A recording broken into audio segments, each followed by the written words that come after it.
Well, hello and welcome back to my YouTube channel. You are here with Karima McGee, and I am so happy to give you guys another upload. Can someone say consistency? Okay, we have given you guys 3 uploads in less than a week, and that is just like, first of all, it's a lot of work, a lot of energy, especially because I have so many books that are about to hit you guys. I am exhausted. The lights are extremely bright. I'm sweating underneath this beautiful. I have this beautiful silk jacket with the matching shirt. I don't know if you guys can see it because it's out of frame, but I'm hot, I'm sweaty, I'm tired, and it's 2:30 in the morning that we are recording this video. So if you were watching it and I don't fall asleep somewhere in the middle, please go ahead and put a like and say good job, because I'm going to need it. Anyhow, this video is going to be very different from any of the videos that I've uploaded already, and that's because this is going to be a review. I know the last kind of review that I did was on the Chloe and Holly performance at the Verizon Up concert. This is actually going to be a fellow YouTube creator. Well, let me just stop, pause. I am not a YouTube creator, okay? I'm an author who likes to connect with her readers, and this platform here allows my readers to put a face to the words, a face to the pen, especially now that we are quarantined and I can't do book tours like we had scheduled. So this allows me to do that. But in this particular video, this is a YouTube creator, and this YouTube creator, his name is Phrankleen, okay? And I'm going to go ahead, I'm going to pull up the video, and we're going to do a review of this awesome video that he's doing with a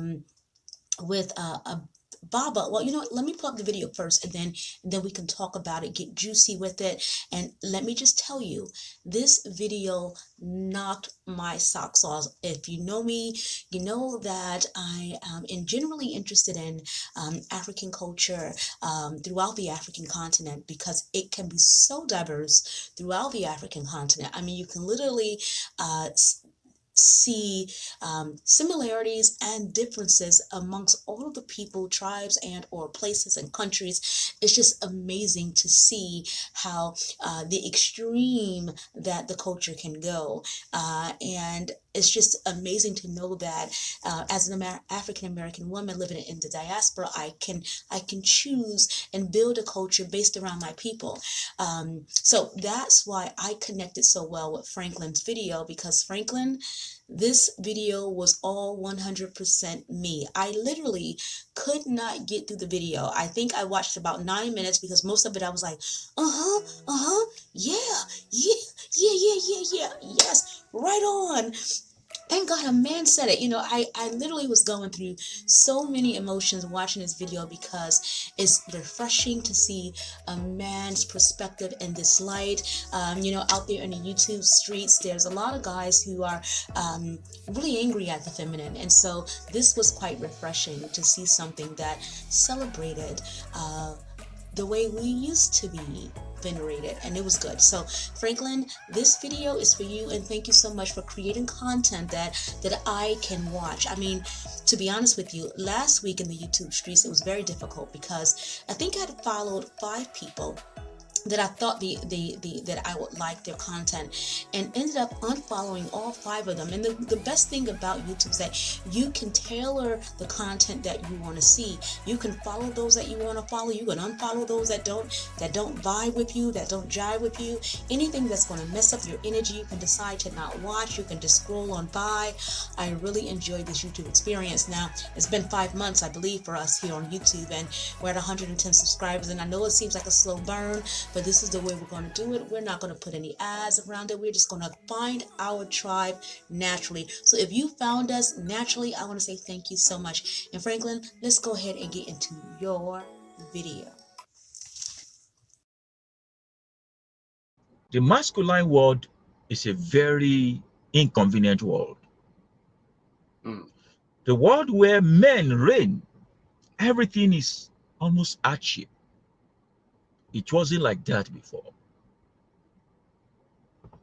It was the women, our women, who were making the most vital decision. It was our women who were going to battle and wars. And when our women were going to battles and wars, There was no killing. You know how they fight those days? My town will come, your town will come. We will now be throwing maybe stones or wood against each other. So if I run out of stone or wood, I have won. You have won.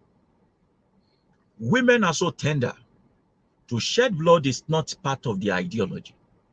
And they are mothers in It was not a part of it's not a part of our ideology to shed blood or to kill or murder, because of our mothering instincts. Our ideology is to care and to take care of. And so when he said that it's not a part of our ideology, that thing, it hit me because it makes perfect sense. And then he goes on to say that we negotiate our way out of those things, and that's true, especially when it comes to fighting or needing to fight or having to fight.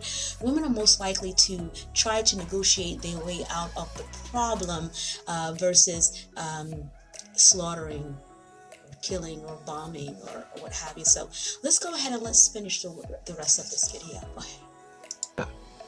to shed blood is not part of the ideology. And they are mothers in all aspects.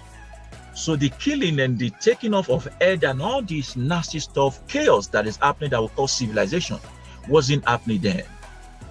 They have a way to negotiate themselves out of it and also to compromise until men began to fight war. And it became a business for people. It was the women that were queens in all our territories, palaces, domains. The men were not disrespected. They were so supportive, but it was the women that we trust with the ability to think without selfish motive. When they think, they reason like they are saving the world. When we men think, we think for ourselves what we will gain. And in African spirituality, women are considered to be creator because they are the only gender who behave like the universe itself. They are always creating. They are always multiplying. So we allow them to own that particular order of authority amongst us. As a matter of fact, they are the one having more than one husband before. Not men having more than two wives. And that is why, because those days, it was not paternity that we determine. It was maternity we determine. And it's still existing in African spirituality today. Because when you come to me to come and check something out, I don't need the name of your father. Only Jomo Ali, for all I care. It's not your mother's name, it's not your father's name I ask for. It is your mother's name I ask for. That's your source. Exactly. That is your source, the surest.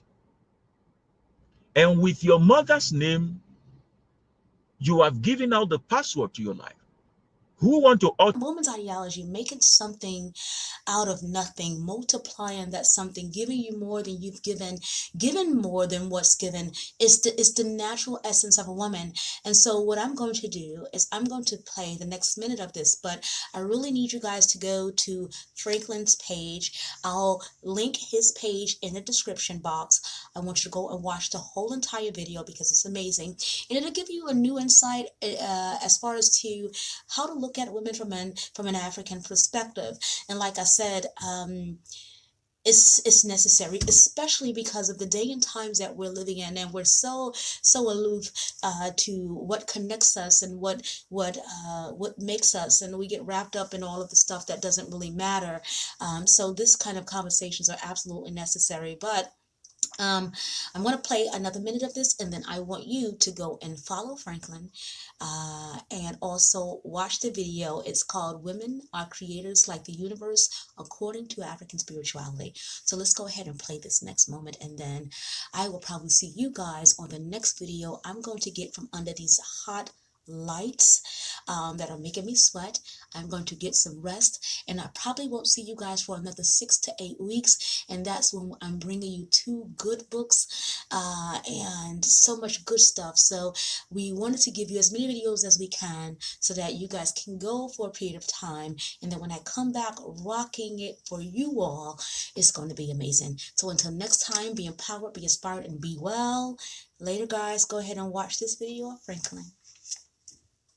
spirituality, women are considered to be creator because they are the only gender who behave like the universe itself. They are always creating. They are always multiplying. So we allow them to own that particular order of authority amongst us. As a matter of fact, they are the one having more than one husband before, not men having more than 2 wives. And that is why, because those days, it was not paternity that we determine, it was maternity we determine. And it's still existing in African spirituality today. Because when you come to me to come and check something out, I don't need the name of your father. Only Jomo Ali, for all I care. It's not your mother's name, it's not your father's name I ask for. It is your mother's name I ask for. That's your source.